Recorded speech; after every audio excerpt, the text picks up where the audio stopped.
I have been prompted to make another video by this information, which is new to me, though it's not new. It comes from the 1990s, from the ARRB, 1996. This document is a report of a phone call with Jean Boyd, who was the widow of Edgar Earl Boyd Jr., who was an officer at the U.S. Army's 112th Military Intelligence Group at the time of the JFK assassination.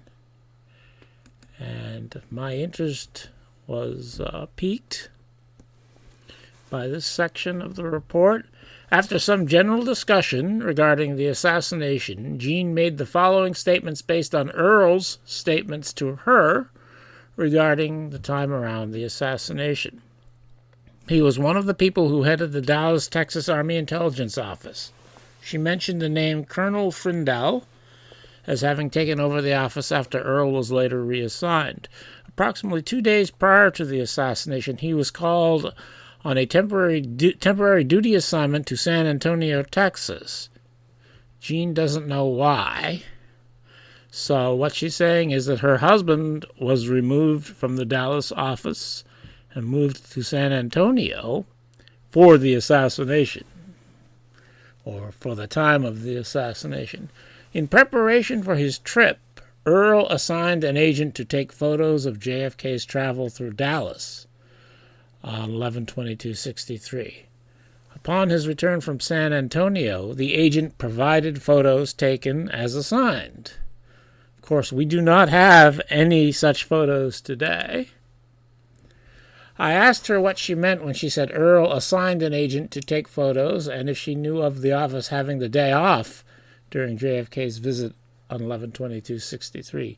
Jean said she's sure that people were working in Earl's office that day, and the only reason Earl wasn't was because he was in San Antonio working. She doesn't know why he told the agent to take the photos. All she knows is that Earl had to task somebody to make them. I asked if she knew any other people whom Earl worked with, and she asked me to mention some names and said, I'll try to see if they ring any bells. That is, if I have any bells left. I mentioned the following three names: Richard A. Buchignani, whom I don't know. Presumably he's somebody who worked there also. James Powell, who I have heard of, and Edward J. Coyle. She said the only name that seems to ring a bell is Edward J. Coyle, but she doesn't remember what their, Earl and Coyle's, relationship may have been. Coyle was an officer who worked at the intelligence office in Dallas, and the AARB did also speak with him. And James Powell, anyone who's familiar with the information, will recognize the name of James Powell because he's the only intelligence officer we know of who took any photographs on the day of the assassination.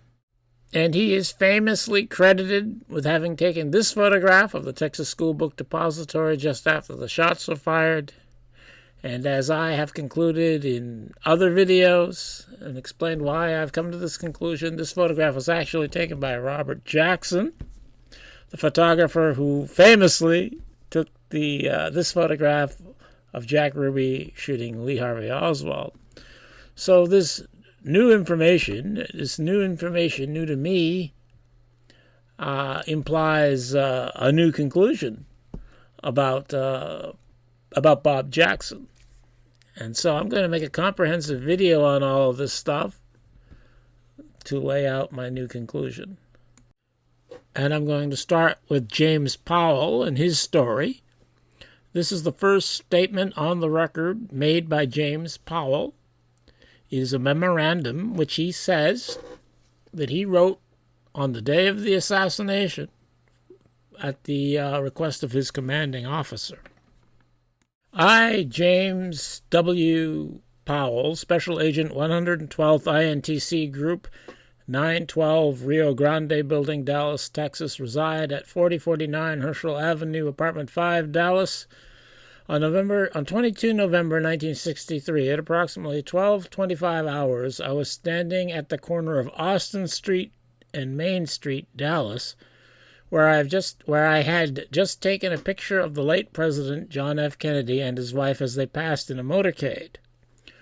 Hoping to get one more picture, I ran 1 block back to Elm Street and down Elm towards the intersection of Elm Street and Houston Street. As I approached this intersection at approximately 12:28 hours and was about 1 block away, Kennedy's motorcade was just turning west off Houston Street. At this point, I heard at least 2 loud explosions, which I assumed could either have been shots from a firearm or some sort of fireworks. Several people in the crowd, which was at the intersection to view the motorcade as it passed, pointed up at the Texas School Book Depository Building, 411 South Elm Street. I think it's just 411 Elm Street, not South Elm Street. I took a photograph of the building at that instant. And that's the famous photograph that I showed earlier. Several policemen, men from the Dallas County Sheriff's Office, and newspaper and television reporters were rushing toward the railroad switching yard behind the TSBD. I followed them in order to learn what happened. One of the television reporters, whose name I did not get, said that he heard that someone had fired a gun at Kennedy. I rushed back to the TSBD, through the lobby, and into the first-floor offices. There I overheard Pierce Almond, a newscaster for WFAA television station Dallas, who was telephoning his office. Almond said that he heard that Kennedy had been fired at and hit, and that the shots may have come from the TSBD.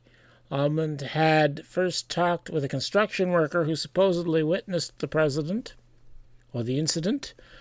I went upstairs to the second floor and telephoned my office. I reported what I had heard to Lieutenant Colonel Roy H. Pate, Region Commander. I then returned to the first floor, where I met and interviewed the aforementioned construction worker, an employee of Wallace Beard Oil and Gas Building, Dallas. I did not have time to get the man's name because the Dallas police had to talk to him. I was able to learn from this man that he saw someone fire shots from approximately the 6th floor of the TSBD, and that one of the shots hit Kennedy. This man said that Kennedy grabbed his chest and slumped forward as the motorcade continued towards Stemmons Expressway. Kennedy's wife, the man told me, attempted to jump out of the car. This was all the information I was able to obtain from this source. I rushed to the same telephone I had previously used and called my office to report this information. When I returned to the lobby of the TSBD, I was met by policemen and men from the Dallas County Sheriff's Office, some of whom were carrying shotguns. I identified myself with my credentials, but along with everyone else in the building, I was detained. One of the law enforcement officers telephoned my office in order to further verify my identity. I gave them my name, the fact that I am a special agent with the United States Army Intelligence Corps, my business and home addresses, and my business and home telephone numbers. I was not allowed to leave the lobby of the building at that time. It was then approximately 1300 hours. I was released at 1345 hours and returned to my office. First, notice that in this statement, the first statement from Powell, he says nothing about being assigned to do anything, let alone taking photographs.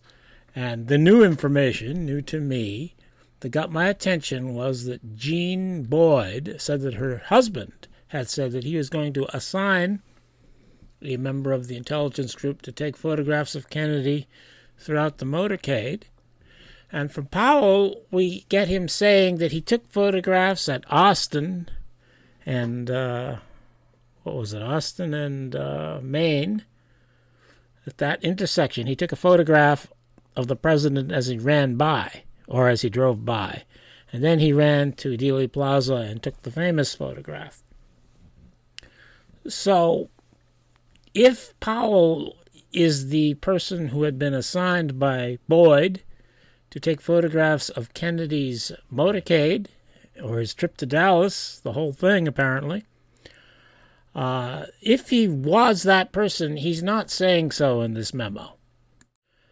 And as I've noted here in Powell's statement, he said he was standing at the corner of Austin Street and Main Street, where he took a photograph of Kennedy passing by that location. So during the motorcade, or at least at this point of the motorcade, he says he's at Austin and Main Street, and that he photographed Kennedy there. This is a photograph we have never seen. It has never been produced, and it has never been talked about as having existed, except, well, later on, I'll get to it. He later on claimed that this photo didn't come out. And we've never seen what did come out, if anything, if this photo ever was taken. But anyway, so according to Powell's first statement here, he was standing at the intersection of Austin and Main, and that's where I have typed the word Powell. This is a modern map. Back in 1963, Austin Street did go north to Elm, though it doesn't anymore. But he says he ran, after he took his photograph, which we've never seen, that he ran north on Austin to Elm, and down Elm to Dooley Plaza, where he took his picture of the Texas School Book Depository. That's what he says in his first statement. The next word we get on this James Powell matter comes from a January 2nd FBI document, which is a report of a December 31st, 1963 conversation with Lieutenant Colonel E.E. Boyd. Lieutenant Colonel E.E. Boyd is the husband of Jean Boyd. That is, he is the man who told his wife that he was assigning an agent to take photographs of President Kennedy on November 22nd, 1963. Lieutenant Colonel E.E. Boyd, Region 2, Army Intelligence Corps, Dallas, Texas, made available a Kodachrome transparency of a scene depicting the Texas School Book Depository building, which Lieutenant Colonel Boyd stated had been taken by Mr. James W. Powell of Region 2 INTC. Lieutenant Colonel Boyd advised that Powell had stated he took this photograph approximately 30 seconds after the last shot was fired on November 22, 1963, during the assassination of President Kennedy. According to Lieutenant Colonel Boyd, Powell indicated he took the picture of the building because several people were pointing to it. So this would seem to confirm the idea that Lieutenant Colonel Boyd had assigned Powell to photograph JFK during his visit to Dallas, as his wife later told the AARB. That is, that she said that her husband had told some agent to do so. This seems to indicate that that agent was James Powell. And in this January 3rd, 1964 FBI document, a report of a conversation with James Powell himself, Powell confirms what Colonel Boyd said, and I'm just going to read this one paragraph from this document. Powell stated that he recalls having heard 2 shots fired and possibly a third. He recalls having questioned a man in the vicinity of the entrance of the Texas School Book Depository. However, he did not obtain the man's identity, inasmuch as the Dallas Police Department immediately took the man under control for questioning. Powell believes this man was a beer company employee. Now, if you recall, in his November 22nd memo, Powell described this person he talked to as a construction worker, an employee of Wallace Beard Oil and Gas Building, Dallas, a construction worker. And he knows this because we know who this is. This was Howard Brennan. Howard Brennan was the construction worker who was an employee of Wallace Beard Oil and Gas.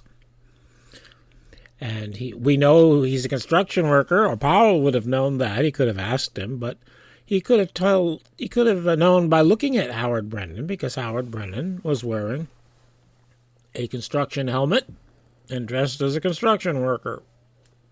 And yet, in the January 3rd FBI report, Howard Brennan, the construction worker, becomes some beer company employee. Now, there is a similarity, an audible, oral, a sound similarity between beard and beer, of course, but I don't think it's credible that Powell would forget or would confuse his memory of a construction worker with a beer company employee, especially considering that on November 22nd, he was very clear he was a construction worker and even knew who he worked for. And then we're supposed to think a little more than a month later, he thinks this is a beer employee, a beer company employee. That doesn't make sense. Either Powell or the FBI doesn't want us to know that Powell spoke to Howard Brennan at this time. And to me, it seems like it's probably the FBI, because this is the sort of thing the FBI would do. They do things like this in their documents in order to obscure the identities of people and the relationships between people. They will change names and things like that. And here, it was easy enough for the FBI agent to change beard into beer. And therefore, we have, if we don't know about the November 22nd memo, we have no idea who he's talking about here, and we can't go question that person about Powell. And I think that's the point here. They don't want us to know something about Powell that Howard Brennan might have known, having talked to him.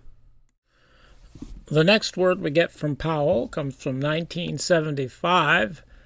This is an HSCA document, a reference copy, so it's probably from an earlier investigation. The person writing the document apparently is a James Johnston. It's probably from, there was an investigation in 1975. It's probably from that. But what I have here is an HSCA copy.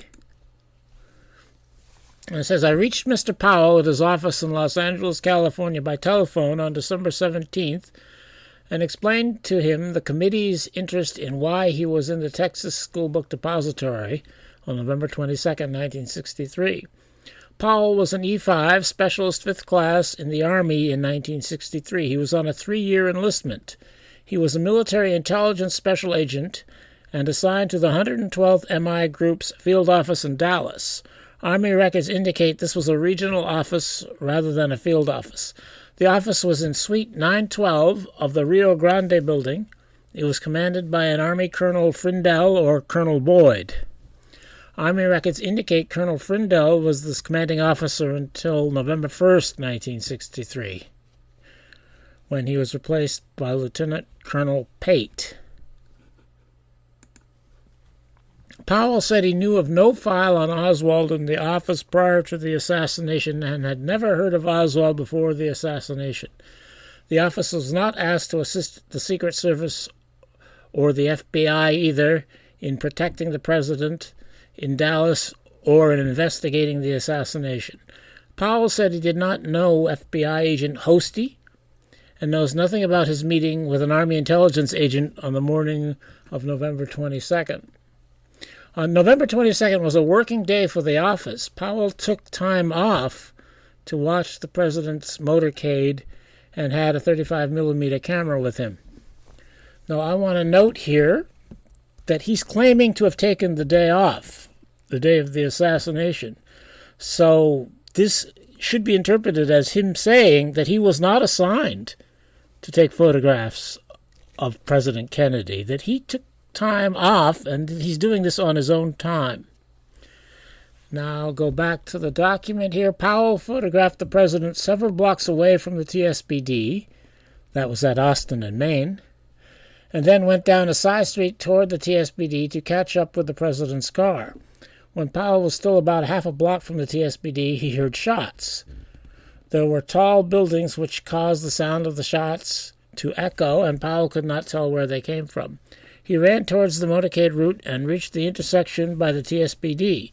There he asked a man where the shots came from, and the man pointed to the upper floors of the TSPD. Powell photographed those floors. Now, this might be a reference to the photograph we know, because he's standing in the street and he photographed the building. So this is probably just an inaccurate way of relating that. Powell then joined the police and plainclothesmen who were searching the tracks behind the TSPD. He then decided he should report the shooting to his office and went into the TSPD, where he found a phone booth on the second floor. And it probably wasn't a phone booth. It was probably an office phone. But anyway, and called the office. By that time, he had heard that the president had been shot and reported this fact, although he personally had not witnessed the shooting. Powell then went to the door of the TSPD and decided to assist in interviewing witnesses. He showed his credentials to some men who claimed to have witnessed the shooting, or some man who claimed to have witnessed the shooting, and started interviewing him when a Dallas policeman took the man away. Powell showed the policeman his credentials but was ignored. Powell returned to the phone booth and reported to his office again. When he returned to the door of the TSPD, he was told the building was sealed off and he would not have to remain inside. Eventually, the police checked his credentials, took his name and address, and let him leave. Powell later wrote up a report of his activities for the Army. That's what I read first. He has a copy which he agreed to mail to the committee. Powell was later contacted by the FBI. He cannot recall giving the FBI a signed statement, and he thinks he was interviewed over the telephone. The FBI asked for the slide he took of the upper floors of the TSPD after he had his film developed. That's the photograph I've shown. The FBI made a copy of the slide and returned it. Powell made a blow-up of the slide, but it is grainy. Several square objects which look like boxes can be seen in the window from which Oswald supposedly fired the shots. In the window directly above that, there appears a figure that seems to be a Negro male standing at the window. They probably mean the window directly below. Powell is now a manufacturer's representative for a furniture company in California. He has not read the Warren Commission report and has not closely followed criticism of its findings. Powell's only disagreement with the general knowledge he has of the Commission's and findings is that he heard only 2 shots. However, he said he was not in a position to hear the shots clearly and only heard echoes. Powell had no knowledge of any message allegedly sent out of the office to Strickcom, indicating Oswald was a Cuban agent. He doubts any such message was sent, and he said the commanding officer was not the type of person to send such a message. So basically, the pertinent information we get from the second statement from Powell that differs from the first, or that was not included in the first, is that in the second statement he's claiming that he was on his own time. He was not on duty. He was not performing an assignment for Army intelligence. This was just his own personal thing that he wanted to photograph the president. Also, the construction worker who worked for Wallace Beard and who later became a beer company employee simply becomes some witness in this statement. So Howard Brennan keeps receding into anonymity in the statements of James Powell. Powell's next statement comes when he talks to the HSCA. The HSCA wrote up this summary report, but it appears to be based completely upon these questions, so I'm going to skip the summary report and just read the questions. What time did you arrive at Dealey Plaza? As the president's auto turned into Elm Street from Houston Street. Why were you in the plaza? To view the president's motorcade. Were you on duty and in uniform? No, I was not on duty, and I was in civilian clothes. And I emphasize this just to emphasize the fact that Powell says he was not on duty, and therefore he was not assigned to do this, that he's just doing this on his own time for his own reasons. What was your position in the plaza when you snapped the photo? I was standing on the curb of the southwest corner of Elm and Houston Streets, facing the Texas School Book Depository. When did you take the photo? 20 to 30 seconds after the last shot, he heard. What caused you to look at the TSPD and why snap a picture of it? A man standing in the crowd near me pointed to the building and stated the shots came from that building. Did you take any other pictures, and how many? Yes, I took 4 other pictures, 3 at Love Field, and 1 as the president's auto was several blocks prior to getting to the TSPD. I don't believe I have that photo, as the picture came out extremely dark. So here in 1978 is the first time we hear that picture he took at Austin and Maine came out extremely dark, and he doesn't think he even has it anymore.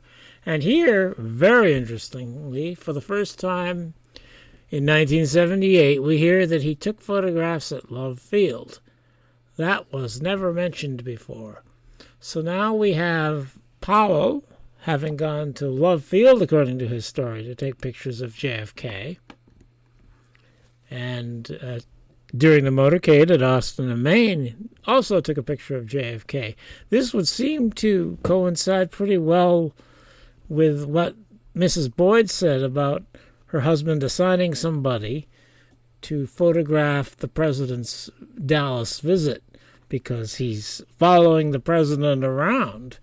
And most people, well, the Newmans said they did that too, but most people aren't following the president around. They're not at Love Field and in the motorcade and at the scene of the assassination. So this seems to contradict the idea that he wasn't on duty. And then continuing with the question and answers here. What did you do after taking the picture of the TSPD? I followed a crowd that was running towards the railroad tracks. One person in the group exclaimed that the shots came from that direction. Did you know anyone in the plaza? No. Who was with you? I was alone. Do you know Ruby or Oswald? No. When you took the picture, did you see a figure in the window? Yes. Could you recognize the person? No. Do you see any object in this person's hands? No. Did you see any object sticking out the window? No. How long did this man stay in the window? I don't know, as I ran towards the railroad after taking the picture. Do you know anyone who had taken a picture of the depository at this time? No. Were you ever in the Dallas Police Headquarters? No. Type of camera used and lens? Minolta rangefinder with standard lens. Now, I've emphasized this because this becomes important later in the video. Type of film used? Kodachrome ASA 64. How long have you used this camera? A little over a year. When and where was the film developed? Sometime in December 1963 in a camera shop near the Rio Grande building in Dallas.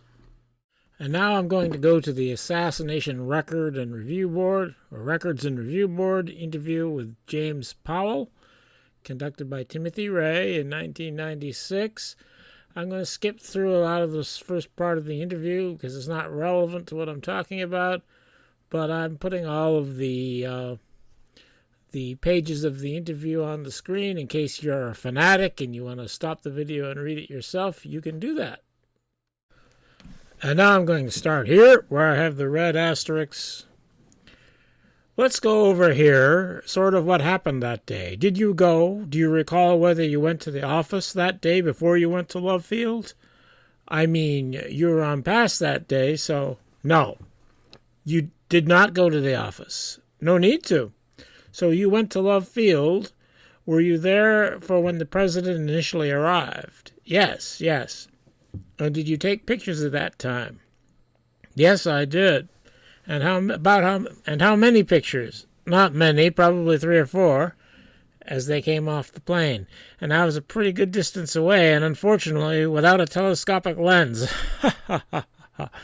You see, these are really very small people. You see these very small people coming off this great big plane. And what happened then? After that, what happened? Well, I knew I wanted to get downtown. The motorcade route had been published in the papers, so you knew where the president was going to go.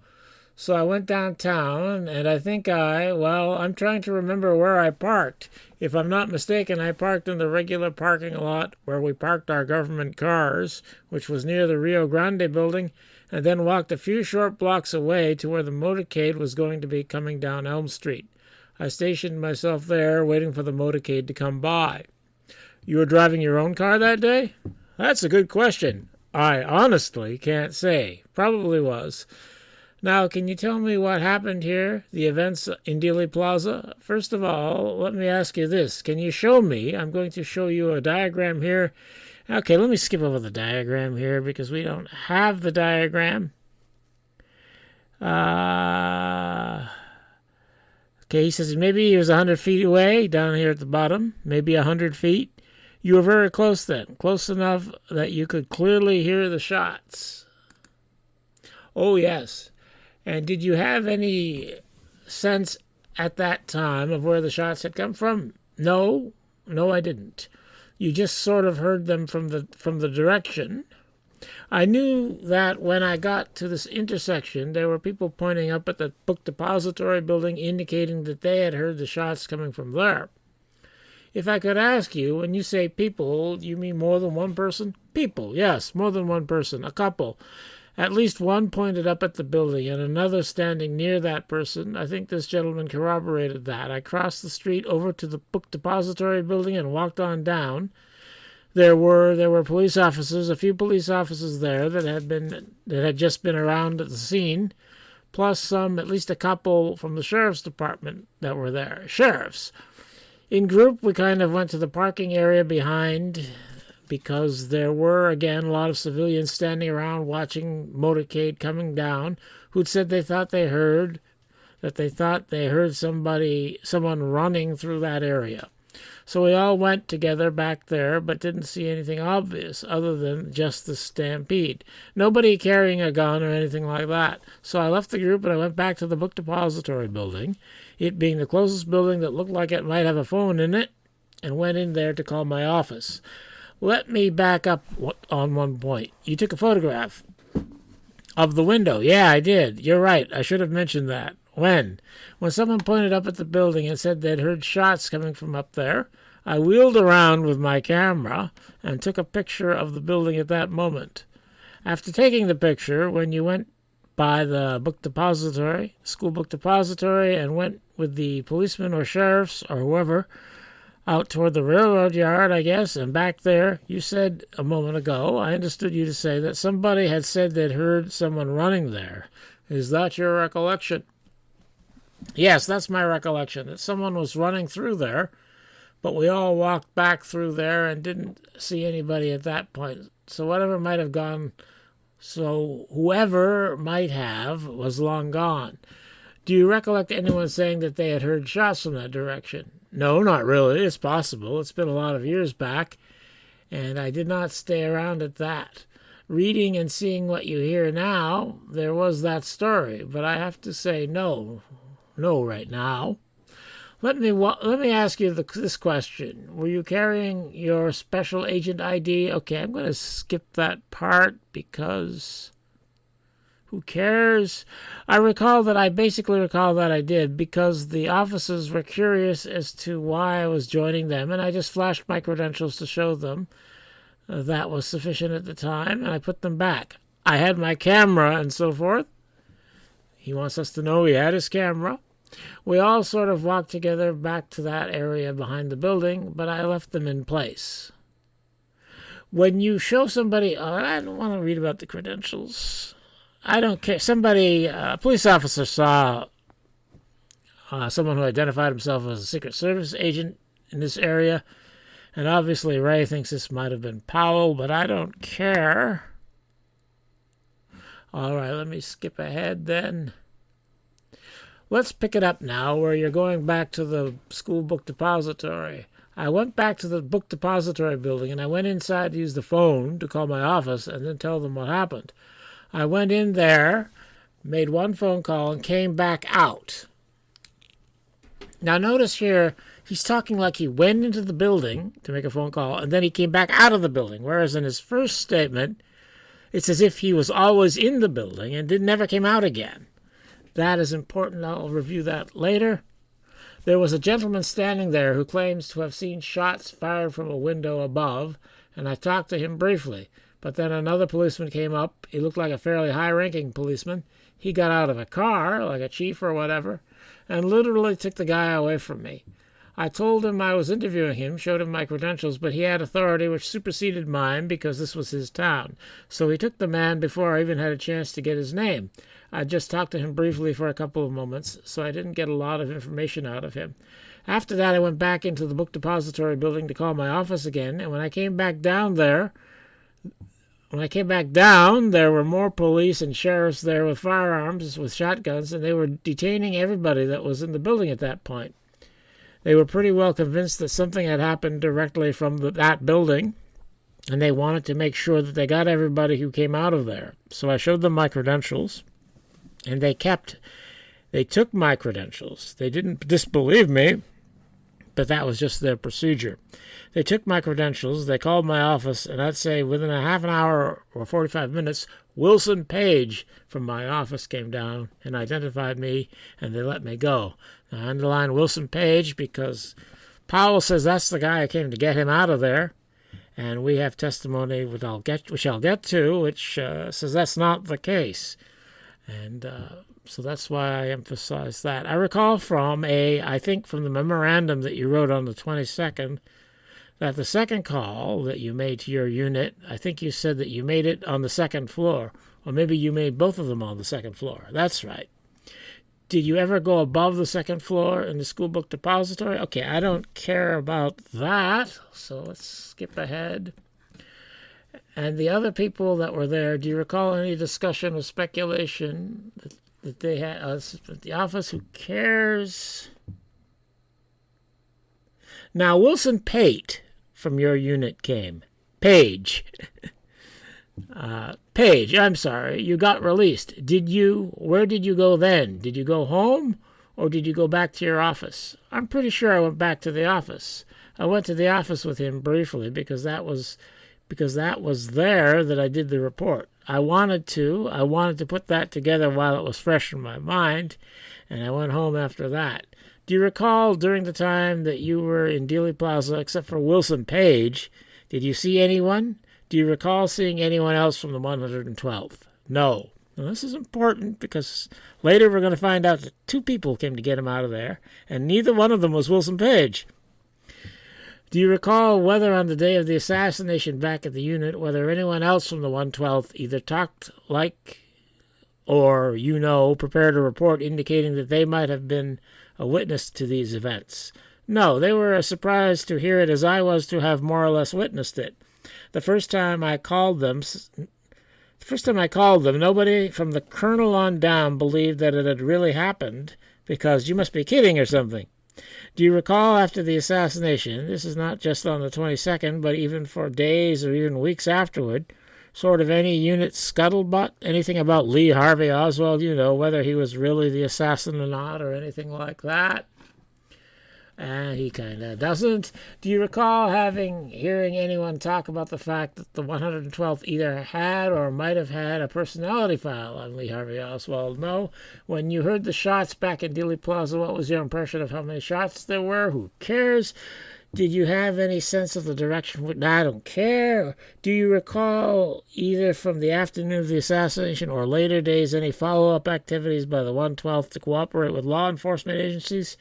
Or anything the unit did to help with the investigation? Specifically, no, yada, yada. He was interviewed by the FBI.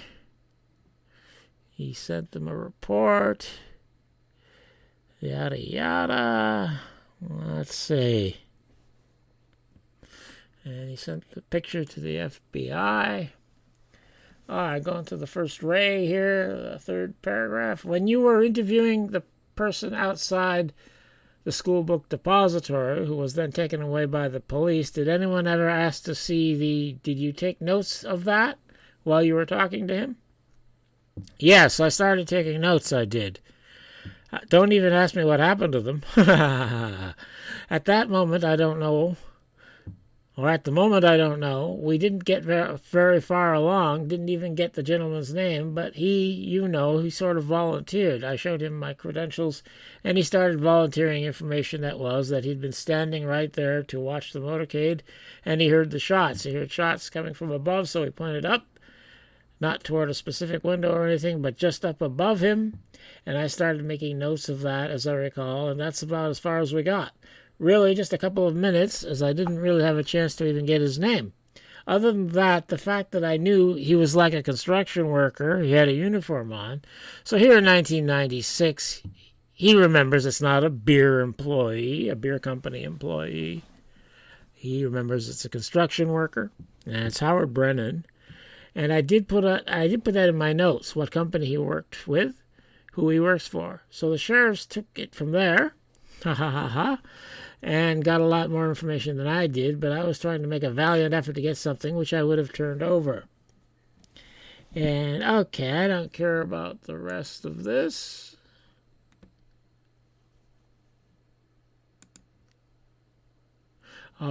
Here is mention of Jack Reville.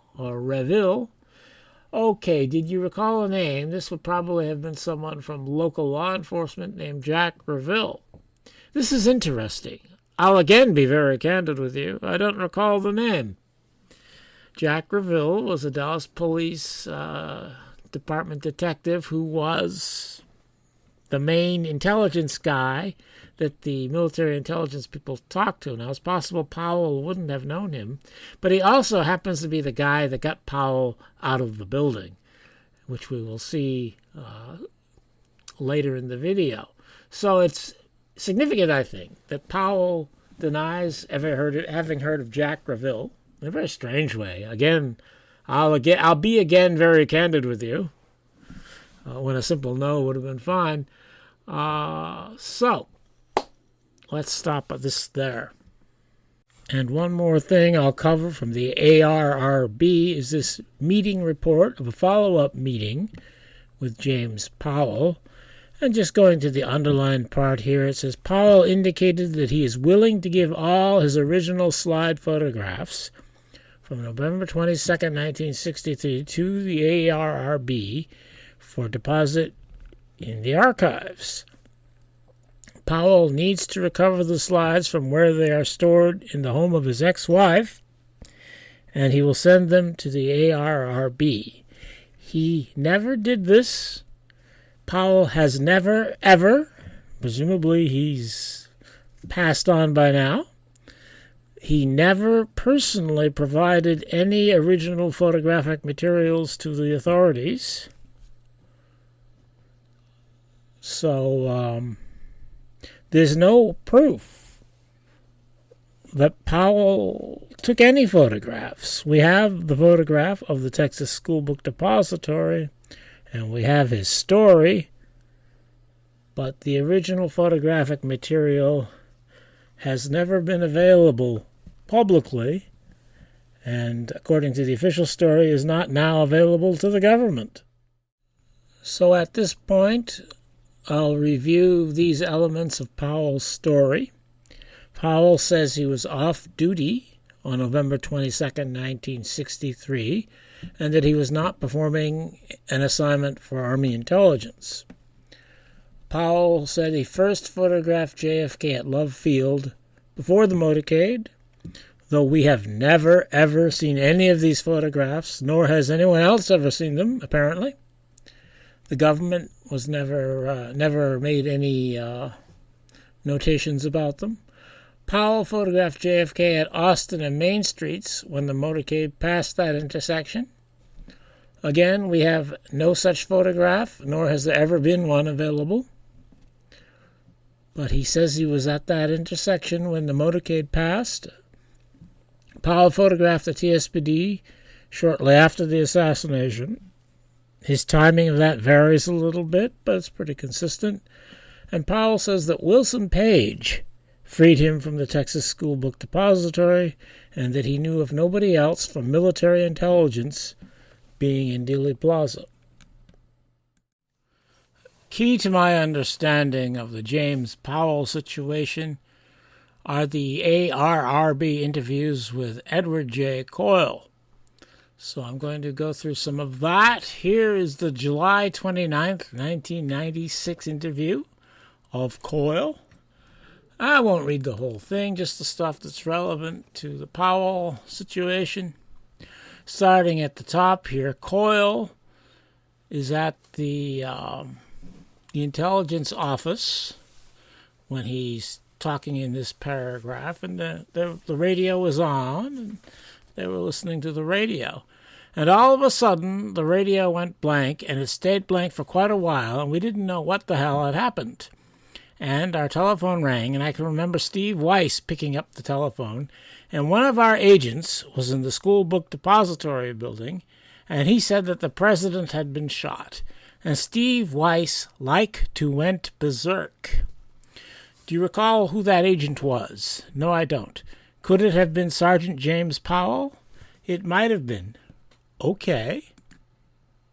I'm not sure, but anyhow, he asked us to bring a camera down there because he was going to take some pictures. I can remember one of the things that he said. He felt the shots that got Kennedy came from the grassy knoll because he saw a lot of people, a lot of skirmishing up there. Okay, so he asked us to get a camera down there. Now, we were only about 5 blocks from the school book depository building. By this time, all of this happening, let me tell you, the colonel told this kid he had to pick up the extension in his office. Now, the kid here is referring to Powell, the guy calling them. The colonel told this kid he had to pick up the extension in his office, our boss did. He told this kid to make damn sure that the president was shot before we pass this information on to higher headquarters. Right. So this kid turned around and he hung up the telephone and he went and he talked to somebody and he called back and told the colonel that definitely the president had been shot and he would like a camera brought down to him. Well, we went to get a camera out of the supply room. We had to get film in it, and there was no sense in trying to drive down there, so we ran down the 5 blocks. And I got down to the school book depository building, and the guy from ATF that I had been at the meeting with that morning was down there, and the police department had turned around and had set up a command post right there at the school book depository building. They turned the radios on, the motorcycles up loud, and they were handling everything from there. Right. I could see our guy in the building. I could not get to him. I could not get him out. Now, at that time, Jack Reville, who was the head of the intelligence section of the Dallas Police Department, and he was a very, very close, because of our working, we were close friends. Right. Jack Reville was at the place where the luncheon was supposed to be, and no one was allowed in that school book depository building until he returned from where he was down at the luncheon site. Anyhow, Jack came back to the school book depository building, and as he started to go into the building, I got his attention. I said, "Jack, one of our agents is in the building. I'd like to get him out." And he said to me, "Which guy is it, Ed?"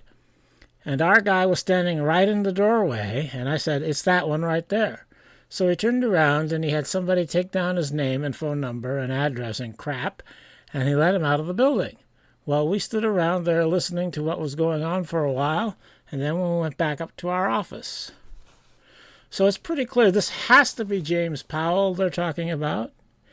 And he called and asked for them to bring him a camera. Now, why would he do that if he already had a camera? Well, I think the answer is he didn't have a camera, but he wanted one. And this would explain why James Powell would lie about who it was that was in Dealey Plaza when he was there. Why he mentioned Wilson Page coming to get him rather than saying it was Edward Coyle, Steve Weiss, and Jack Reville. It's because he had Edward Coyle and Steve Weiss bring him a camera, and he doesn't want us to know about anybody who saw them bringing him a camera because that would bring some elements of his story into question. So he lies about who came to get him out of the building. He doesn't even know Jack Reville. He doesn't say, he says Page was there and it wasn't Coyle and Steve Weiss. So I think that's a very important point. to recognize. And then a little later on in the interview, Ray says, "Let me ask another question. The person who called you from the school book depository, the agent from the 112th, and asked for a camera, do you know whether he already had a personal camera in his possession or not?" "I don't think so." "Okay. I'm not sure, but I don't think he did." "Okay. Are you aware of whether or not the 112th, on the day of the assassination, anyone else from that unit was in the vicinity of Dealey Plaza? I mean, the count, it seems to me, is sort of two. There was you were at Main Street and Rio Grande, and there was this other agent who later turned up at the school book depository. Were any other people from the 112th, to your knowledge, in the vicinity of Dealey Plaza, either on duty or, they just went down there to see the motorcade and maybe you heard about it afterwards in the unit or something like that?" "No, but I think Steve Weiss probably came down to the school book depository building down there." "Okay." So obviously Ray here is aware of James Powell, and he's aware that Powell supposedly was taking photographs, and he's wondering why he asked for a camera to be brought to him if he already had one. And it seems to me he didn't already have one, and that's a pretty good thing to wonder. But the Assassination Records and Review Board were not investigating. They were merely gathering information. So maybe that's why Ray doesn't investigate. But anyway, I think this is a clear contradiction to the Powell story. Now, for whatever reason, Timothy Ray interviewed Edward Coyle a second time. And this is kind of weird, I think. And when you read this, it's as if they haven't interviewed him before. Now, this is obviously a transcript of a tape recording. Maybe Ray wanted to get this recorded on tape because he couldn't believe it, or he thought it was very important. I don't know. That's my theory. But anyway, this is the second interview with Coyle. So lest you think Coyle was having a brain fart the first time, you get the story again here. And again, he's starting in the intelligence office listening to the radio. And all of a sudden, the radio went dead. I mean, there was no sound at all that came over the radio. We thought this was, a little unusual because it was just time for the noonday news. And it just went completely blank, and it was blank for maybe 30 seconds or more. And it was very noticeable. Let me put it that way. A voice came over the radio. The voice said, "The president's been shot." And about that same time, our telephone rang in the office, and Steve Weiss picked up the line. And the voice, the individual on the other end of the telephone conversation, told Steve Weiss that the president had been shot. And Steve went berserk. Apparently, he said exactly the same thing as he said in the other interview. I can remember that because, unbeknownst, the colonel was in his office. Colonel Pate was in his office, and he picked up the phone.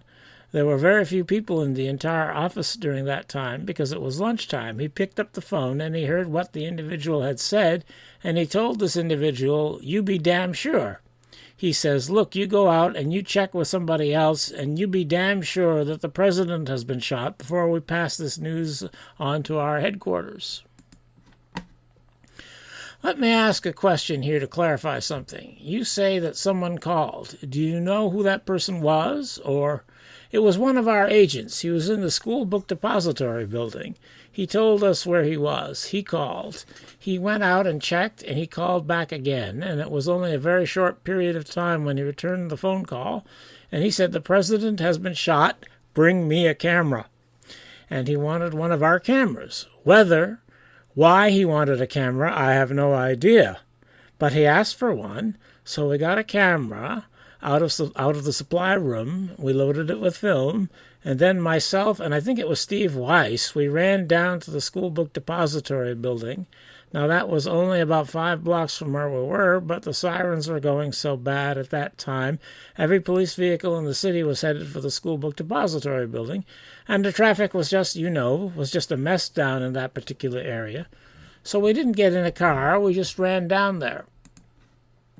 And when we got down to the school book depository building, I could see our agent, and I forget his name. He was at the front door. He was inside the building.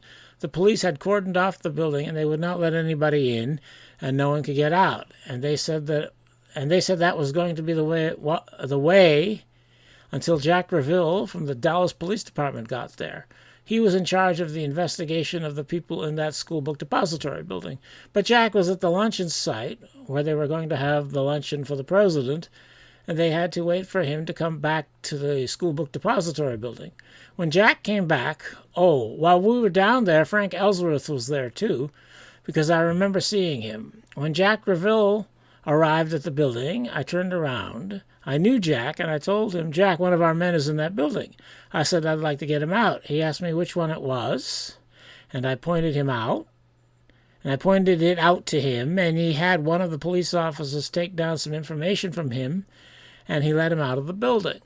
This was the area down there right at that time, was actually used as the Dallas, as far as I could see, it was used as the Dallas Police Department's command post, because they had turned up radios that were on motorcycles that were in the area, and people were being issued orders and received orders right from that point down there as to where to go and what to do. So we just stood around there for the longest time listening to what was going on. And if I'm not mistaken, it was the first time that I heard Oswald's name mentioned and that they had him in custody. We were down there for quite a while. So it sounds like he's down there till about 2 o'clock when Oswald was brought to the police station. How long would you estimate that? Was it a matter of minutes or half an hour or hours? Oh, no. I would say an hour, at least an hour we were down there. So Coyle has brought a camera for Powell, and he's there at least an hour with Powell. And he says he doesn't know why Powell wanted a camera. So apparently Powell wasn't taking pictures. He was just holding a camera. The camera that Coyle had brought him. Okay, the agent that was in the school book depository that you went down and talked with Revelle and got him released, you don't recall his name? I don't recall. I did not recall his name. Do you recall what he looked like? Let me ask you this. Was he in civilian clothes? Yes, he was. In civilian clothes. Do you recall what he was wearing at all? No, I don't. Someone refreshed my memory, and it was probably Powell. Jim Powell. So here the situation is that Powell has called his office and more than once has asked for a camera to be brought to him. And Coyle says that he and Weiss brought Powell a camera loaded with film, and that they stood around for a while at the Texas School Book Depository, and he doesn't know why he wanted a camera. So apparently that means Powell wasn't taking any pictures. We've never seen any pictures that would have been taken at that time. And then they returned to the office, and Powell wrote his memo. So why would Powell ask for a camera if he had already had a camera and taken this picture of the Texas School Book Depository? Well, Coyle said he didn't think Powell had a camera when he brought him the one from the office, and I think that's probably the reality. Powell did not have a camera, and therefore he could not have taken what we call the Powell photo. So if Powell didn't have a camera and wasn't taking photography that day, why did he want us to think that he did have a camera? And what was he really doing? And who took this photograph that we are told he took? I think the answers here can be determined. And I think the key is the fact that he said originally that he was at the intersection of Austin and Main Streets when the motorcade passed by there. That's what he said in his first statement, his memorandum for the record.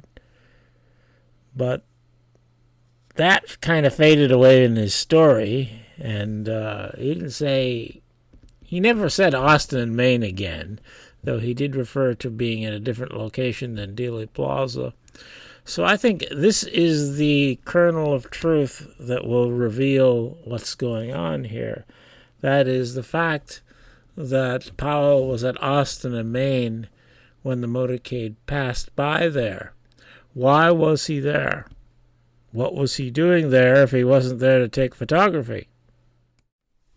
on this map here, I've got a P where Powell said he was standing at Austin and Main. And on the intersection before that at Lamar, I have 1228. And the intersection after that, Market Street, I also have a 1228. And the reason I did that is because on the Channel 2 recording, we have Chief Curry reporting in at 1228 that he's at the intersection of Lamar. And also, and after he says that, the dispatcher says 1228, meaning it's the 1228 minute. And then after Chief Curry says he's at Market Street, the dispatcher again says 1228. So during the 1228 minute, Chief Curry passed Powell's position, and you would expect the president to pass Powell's position shortly after that because Curry was out in front of the president. So what I would interpret as late in the 1228 minute, according to the Channel 2 timing, the president passed Powell's position.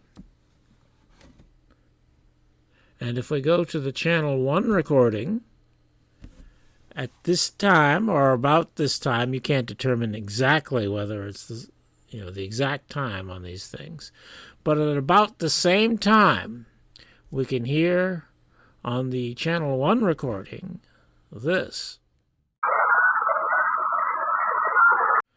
And after spending a lot of time listening to that, I came to the conclusion that what is being said there is, alas, the past president.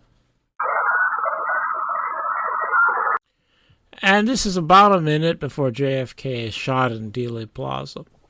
So what I think this means is that Powell is standing at the intersection of Austin and Main, and his job as a tool of the assassination conspiracy is to announce on the radio when JFK passes his position. And the reason for that is to tell the people in Dealey Plaza that the president is about 1 minute away, so they are to get ready because they're going to be killing him. Powell may not know they're going to be killing him, but I think that was his job, to stand at Austin and Main so that he can signal the assassins in Dealey Plaza that the president is a minute away.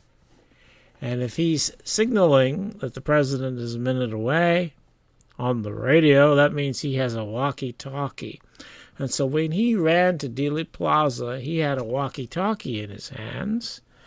And I think after he finds out the president was shot, and he didn't realize that was going to happen, that he concluded that he didn't want to have been seen or photographed with a walkie-talkie in his hands. And at this time, on the day of the assassination, he wouldn't know what photographs may have been taken. If there had been some photograph taken showing him carrying something, he wouldn't want anybody to think it was a walkie-talkie. He would want people to think that it was a camera, and that's why he asked for a camera. So it could be said that he had a camera with him, and if anyone challenges him with what he was carrying, he could say it was a camera and not a walkie-talkie. And that would explain why he asked a camera to be brought to him and yet didn't use it to take any photographs. It's because he wanted that prop in his hands so that he could be photographed with that prop in his hands. After he gets out of the Texas School Book Depository, he and Ed Coyle and Steve Weiss stay around in Dealey Plaza for at least an hour. And he wanted to be photographed with that camera in his hands so that it could be seen to be a camera, so that if prior to his getting to Dealey Plaza or getting into the Texas School Book Depository, or maybe while he's in the Texas School Book Depository, maybe while he's questioning Howard Brennan, maybe that's why they don't want us to know that he was questioning Howard Brennan, because maybe Howard Brennan would have seen the walkie-talkie and said something about it. he wants to be photographed after that with that camera that was brought to him by Ed Coyle, so that it can be said that, if anybody or Howard Brennan says he had a walkie-talkie in his hands, it can be said, no, that was a camera. So probably Powell had been carrying a walkie-talkie when he entered the Texas School Book Depository, and he probably ditched it in there somehow. Maybe he just left it somewhere, or maybe he gave it to a police officer. I don't know. And after he came out, he was given a camera, and he was hanging around the Texas School Book Depository for about an hour after that, so that he would be photographed carrying a camera, so that it could be said that that's what he was carrying before, if anyone questioned it. And going back to this document from the ARRB, which I showed earlier and quoted something else from, we can see that Powell was indeed photographed with his camera brought to him by Ed Coyle after he got out of the building.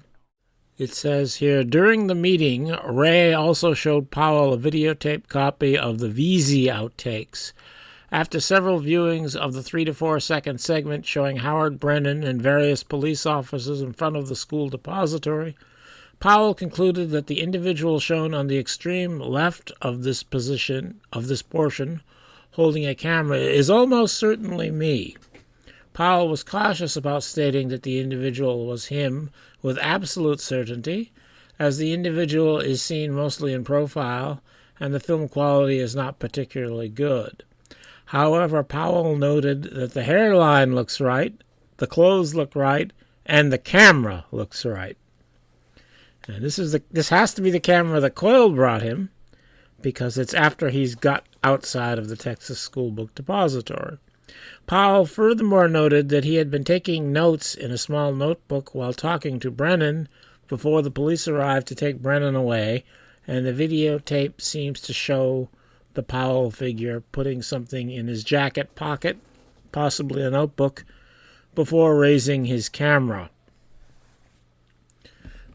Now, this kind of telescopes events here because Powell had questioned Brennan prior, many minutes prior to this, probably, because it was before he realized that he couldn't get out of the Texas School Book Depository that he had talked to Brennan. So it's not like when we see this film that Powell had just talked to Brennan right then. It has to be many minutes later, maybe even an hour later afterwards. So it kind of is a little deceptive in that way. But this is interesting. We have the ARRB confirming that Powell was photographed with the camera that had been brought to him. And the film being discussed here can be found online, and that's Powell there.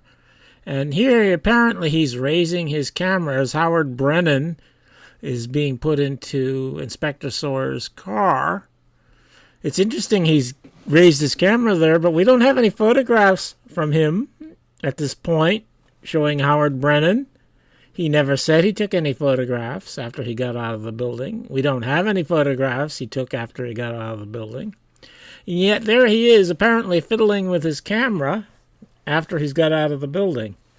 So he's fiddling with his camera, but not using it to take any pictures. It's as if Powell's point is to be photographed fiddling with a camera, but not to take pictures with it. It's as if he wants to be seen having a camera, the camera being nothing more than a prop. And this is from another film, and I find this to be extremely interesting. Here we have Powell apparently writing in his notebook with Brennan right there to the right. And it looks as if Powell is acting out a scene here, that is, pretending that he has just talked to Brennan and made his notes, and then Brennan is taken away by the Dallas police, which is what he said in his first day memo. However, according to that memo, that was before he had been released from the building that he talked to Brennan, whereas obviously in this photography he's already been released from the building. So this is quite a while after Powell had said in his memo that he had talked to the beer company employee, Brennan. And so it looks like Powell is acting out the scene that he related in his memo, but he's acting it out at a time that's impossible according to what he said in his memo. So I think what Powell is doing is trying to make it consistent with his story here, that he talked to this construction worker or beer company worker, and then the police took that person away, as we can see here, what is happening. And yet, this is deceptive because this occurred at least many minutes after he could have talked to Brennan while he was still, or before he had been released from the building. So Powell, in order to cover his ass, is consciously, in real time, getting himself filmed doing what he said he did in his memo. But this cannot be what he's talking about in his memo because it happens after that could have happened. So Powell is in real time helping his alibi, the point being the alibi of him not having a walkie-talkie but instead having a camera. After seeing this video, I think the Powell story warrants a little more scrutiny. This is from his first statement, the memo he wrote. There I overheard Pierce Allman, a newscaster for WFAA television station Dallas, who was telephoning his office. Allman said that he heard that Kennedy had been fired at and hit, and that the shots may have come from the Texas School Book Depository. Allman said Allman had first talked with a construction worker who supposedly witnessed the incident. I went upstairs to the second floor and telephoned my office. I reported what I had heard to Lieutenant Colonel Roy H. Pate, Region Commander. I then returned to the first floor, where I met and interviewed the aforementioned construction worker. So the sense of this is that he's inside the building this whole time. He went down to the first floor and talked to the construction worker, Howard Brennan.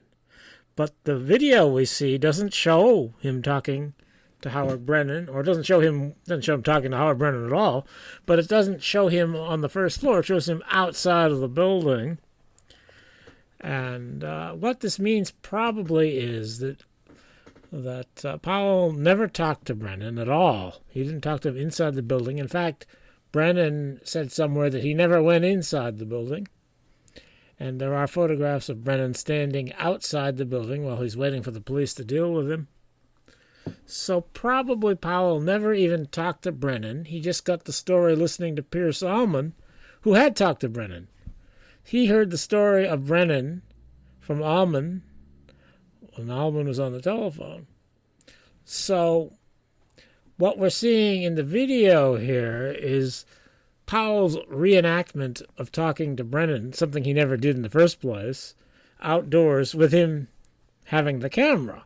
But that's not what he said in the first statement. See, in the first statement, the story has him inside the building when he talks to Brennan. But in the film, he's outside the building, and that's because after he got the camera brought to him, he wanted this filmed. So he went there and pretended that he had been talking to Brennan. And it looks like the Dallas police might even be cooperating with his little photo op session here, because they first start taking Brennan in one direction, and then they turn around and take him in another direction. Okay, we've shot the scene. Now we're going to take him away in Sawyer's car, or put him into Sawyer's car. So I think this is completely staged on the part of Powell, at least outside, that he put himself there so he would be photographed, seemingly just having talked to Brennan, proving that he had his camera with him when he talked to Brennan, thus proving that he didn't have a walkie-talkie before that, because this is before before a camera would have been brought to him, if you see what I mean. And I just realized here that Powell adjusted his story to the ARRB in order to adjust it to the video. It says, I went back to the book depository building, and I went inside to use the phone to call my office and tell them what happened. I went in there, made one phone call, came back out. See, he's going in and out of the building now. He wasn't doing that in his memo of November 22nd. There was a gentleman standing there who claims to have seen shots fired from a window above, and I talked to him briefly. But then another policeman came up. He looked like a fairly high-ranking policeman. This will be Inspector Sawyer, who we can see in the video. He got out of a car, like a chief or whatever, and literally took the guy away from me. I told him I was interviewing him, showing him my credentials, but he had authority which superseded mine because this was his town. So he took the man before I even had a chance to get his name. I just talked to him briefly, just for just a couple moments, so I didn't get a lot of information out of him. After that, I went back into the book depository building to call my office again. So he's adjusted his story here to fit the film. But before he had seen the film, even though he had known the film had been taken, it hadn't occurred to him that he had to adjust the story to say that he went outside of the building to talk to Howard Brennan, when his first story was he talked to Brennan on the first floor of the building. I think Powell was also photographed in the Martin film. I think the Martin film was was photographed. It's real photography that was photographed with the intent of providing material to the cover-up conspiracy, material that they could manipulate, that they knew they were going to have available to them, and so they could shape this material to represent what they wanted represented. And I think other films were done for that, but I think the Martin film is one of those films, and I think it here shows Powell leaving the building just after he's been released from the building, and I think that's Powell there. And as he continues to walk in the film, we can see that he seems to be carrying a camera, and he's carrying it in a very strange way. It's not the way you would normally carry a camera if you're just walking along, but he's holding it, or he seems to be holding it, as if he wants us to see, yes, look, I'm carrying a camera. And I don't think that's a coincidence. And if we compare the first frame in this sequence with the last frame in this sequence that I showed, then it's obvious that in the first frame, he is certainly not carrying the camera in the same way that he is in the last frame. And I don't think he's carrying a camera at all there. I think that camera was photographically inserted to these last frames where Powell gets closer to the Martin camera so that we can think that he's carrying a camera, but they didn't bother putting that camera in his hands in the first couple frames there. That would have been more work and probably seemed unnecessary, because you can't be sure that he's not carrying a camera in that part of the film anyway. But to me, this looks like a photographic insertion. Photographic tricks can be played, and a film is just a sequence of still photographs. So they would have had to have altered, I don't know, it's probably like 10 frames of film to do this. And I think that's what was done. I think the Martin film was altered in order to make it look as though this person was carrying a camera. And at first, anyway, this person was supposed to be, and was, James Powell. Now there are people, and I won't name them, who say that this person in the Martin film is actually Phil Willis, who was known to have been in Dealey Plaza and who was taking photographs, many important photographs, which we have. And they say that's not Powell in the Martin film. I admit that the person in the Martin film, to judge by the available photography, does look more like Phil Willis than Powell. course, we don't have much photography of Powell. The film I've shown is all we have of Powell that I'm aware of. I've never seen another photograph of him. Whereas we have lots of pictures of Willis, and you can pick from the pictures of Willis to match this pretty well. And if there was no other reason to think anything different was going on here, I would say they're probably right that it does look more like Phil Willis. However, given the circumstances that we see in this scene from the Martin film, this person is walking away from a police-controlled area into the general crowd area, as if he's being released from the building. Phil Willis was never in such a situation that we know of, and Phil Willis would have no reason to be in the police-controlled area. He would be part of the crowd taking photography. So I think the circumstances of the Martin photography here match the Powell story better than the Willis story. And there's also the camera that we can see in the Martin film. We know that Willis was using an Argus brick, and we know that Powell said that he used a Minolta rangefinder. I have photographs inserted of models, the models in question, used by Powell and Willis. And notice that the Willis camera, the Argus, has a section that has the rangefinder in it that sticks up over the top of the rest of the camera, whereas the camera held by the person in the Martin film doesn't have anything on top like that. It goes straight across, just like the Minolta rangefinder camera. And in fact, along the top edge, it looks like you've got this consistent darker area that matches the Powell camera far better than the Willis camera. So it looks like this person in the Martin film, if he's carrying one or the other, he's carrying the Powell camera. So the circumstances of him walking away from the building, the police-controlled area, and of what the camera looks like matches much better with Powell than it does with Willis. So I think this really is Powell in the Martin film, though I think it's possible he was altered either to make it ambiguous as to who this was, or perhaps it's so developed before the Martin film had been released to the public that it was decided they didn't need to prove that Powell had a camera anymore. And perhaps they decided they'd rather have Powell de-emphasized as much as possible. And perhaps this was consciously made to look like Phil Willis. But I can only guess about that. I think in the actual circumstance that Powell was being photographed leaving the Texas School Book Depository, and that a camera was photographically inserted into film to make it look as though he left the building holding a camera.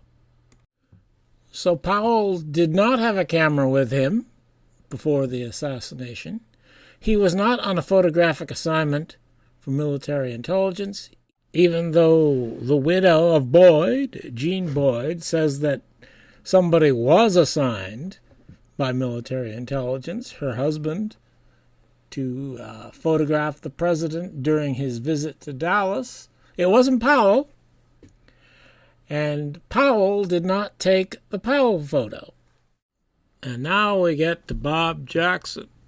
Bob Jackson was a photographer who was at Love Field and who was in the motorcade, but from whom we have no photography. At least I've never seen any. He was at Love Field, and I've never seen a photograph attributed to Robert Jackson from Love Field. He was in the motorcade, and I've never seen a photograph from the motorcade attributed to Robert Jackson. And he was in Dealey Plaza when the president was shot and after the president was shot. And he says he didn't take a single photograph there. That's pretty weird for a photographer whose assignment, according to him from his newspaper, was to take photography, that he didn't take any photography. Now, that's not his story exactly. We have a story from him that he did take some photography. He had a roll of film that he dropped off as they entered Dealey Plaza, that it was dropped off for Jim Featherston to fetch. That's a story. But as far as I know, we've never seen any of the film any photography from Robert Jackson that might have been on that roll of film that he supposedly dropped for Jim Featherston, and that film drop somehow did escape the photography. So there's no proof that happened either. Bob Jackson. And there's this from the Harold Weisberg archive, a letter from Richard Sprague to Harold Weisberg, in which Sprague says something about Bob Jackson, Dallas Times Herald, in camera car 3, something strange about him. When first interviewed, he told me that he took a photo coming up Houston Street. Later, he denied it. Well, a photo coming up Houston Street could very well be what we now call the Powell photo. So here we have a report. It's hearsay, of course, and by itself it might not be significant, but in the context of all the other evidence I've been presenting here, I think it becomes more significant, because I think Powell didn't take the Powell photo and someone else had to have taken it. And we know Bob Jackson was a photographer who was in position where he could have taken it. And he had 2 cameras with him. And we don't have any other photography from him. And he claims he didn't take any photography in Dealey Plaza, even though he's a professional news photographer. So I think what makes the most sense is that Bob Jackson took the Powell photo. And this, according to Wikipedia, because there's not much information on Bob Jackson's bio. It says here his photography interest grew when he began photographing sports car racing. He joined the 36th Infantry National Guard. While in the Army, Jackson became a photographer for an Army general. In August 1960, the Dallas Times Herald hired him. So it doesn't give many details here. Well, there is a footnote. Maybe I should look at that footnote before I blab on. That's the footnote there, if anybody cares. It doesn't add any information in itself, though I suppose if you wanted to go look at that, maybe more information could be found. So Robert Jackson was in the Army. It's the National Guard, but apparently it's the Army National Guard. And he was apparently a personal photographer for a particular general, not named here. But he's somebody who has connections, and connections go both ways. That is, if Army intelligence was looking for a photographer to do a job, they might ask this general who his photographer is, and he might recommend his photographer, Robert Jackson. And according to this 2025 webpage, the Army National Guard does do intelligence work. I don't know if that was the case in 1963, but it probably was. They like to network with whoever they could network with. We know the Army intelligence worked with Dallas Police Intelligence. So Army intelligence probably worked with Army National Guard intelligence. So perhaps it's possible that Robert Jackson himself was an intelligence agent, and we just don't know about it. In any case, he was in the Army, and he was friendly with at least one general, and that's good enough for me. And getting back to my new information, the Jean Boyd information, she said of her husband, in preparation for his trip, Earl assigned an agent to take photos of JFK's travel through Dallas on 11/22/63. Upon his return from San Antonio, the agent provided photos taken as assigned. Well, since I've concluded that Powell didn't even have a camera before the assassination, it couldn't be Powell, but it could be Robert Jackson. And I know of no one else it could be. Robert Jackson had been at Love Field, even if we don't have any photos by him there. And he was in the motorcade, even if we don't have any photos from him there. Here is a photograph of Robert Jackson in the motorcade, striking a very memorable pose, showing off his unnaturally large piece there. It almost looks like a posed photograph. It's so good. But we do know that he was in the motorcade. And we know he was in Dealey Plaza. This is Robert Jackson, the big face on the right, close to the camera. That's Robert Jackson in the camera car going down Elm Street in the Couch film. Couch and Jackson stayed in the camera car as other people got out at the Texas School Book Depository, and they both rode down to a little past the overpass, and then they got out. So we know he was in Dealey Plaza, even though we don't have any photography from Jackson in Dealey Plaza. So what I think this means is that Jackson was the military intelligence agent assigned to take photography of JFK's visit to Dallas. He was there for all of it, from Love Field to the shooting on Elm Street. And that's why we don't have news photography from Jackson, because he was taking photography for Army intelligence. So we know James Powell worked for Army intelligence. I think what explains all this is that Powell wanted a photograph so he could say that he was taking pictures with the camera, which he didn't really have. But to prove he had a camera, he wanted to say he took a picture. So I think his boss at Army Intelligence decided to use one of the photographs by the intelligence agent who had been taking photographs of JFK during JFK's visit. I think he used one of those photographs to say that Powell had taken it, so Powell could have his alibi about not having a walkie-talkie. And that this photo was actually taken by that intelligence agent who had been assigned to JFK. And I think it was Bob Jackson. And we know that this was a color photograph, a Kodachrome transparency. News photography at the time did not use color photography. At least the newspaper that Jackson worked at didn't. So Jackson's photographs that he took that day would be in color, probably all of his photographs were Kodachrome. Or at least prior to getting to Parkland Hospital, they were probably all Kodachrome. So they couldn't be used as proof that he had taken photography at Love Field or in the motorcade, because they were Kodachrome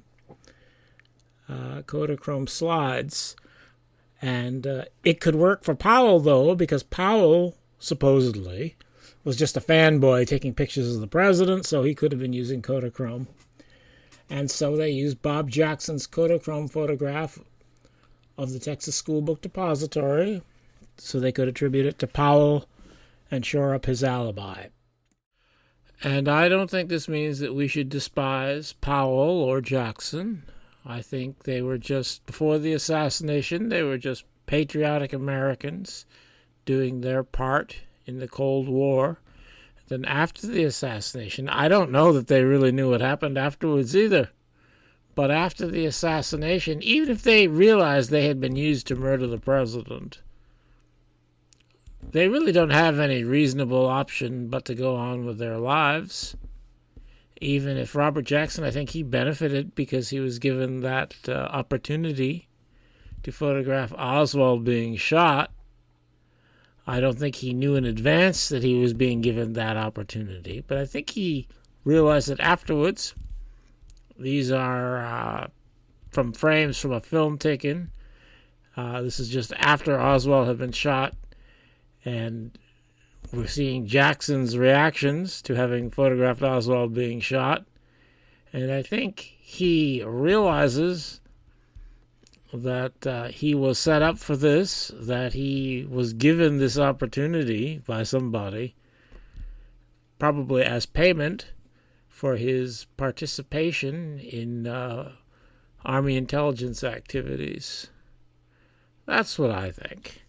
Anyway, I don't think he should be despised. If I was in the same situation, I probably would have done the same thing.